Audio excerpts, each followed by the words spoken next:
मनाली की नदियाँ इस वक्त तेज़ उफ़ान में हैं। पानी का बहाव इतना ज़्यादा तेज़ है कि पत्थर भी बह रहे हैं। बहुत ज़्यादा लैंडस्लाइड्स हो रही हैं, पुल रास्ते सब टूट चुके हैं। इस मंथ सबसे रिक्वेस्ट है कि आप कोई भी ट्रिप मनाली में या मनाली के रास्ते में ना बनाएं। ये बहुत ज़्यादा ख़तरनाक हो सकता है। याद रखें, ज़िंदगी से बढ़कर छुट्टियाँ नहीं हैं।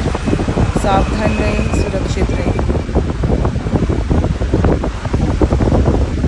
अभी आगे आप देखना कि इतना ज़्यादा तेज़ बहाव है, ओवरफ्लो हो चुकी है मणिकरण, मनाली, सब जगह बहुत ज़्यादा पानी है।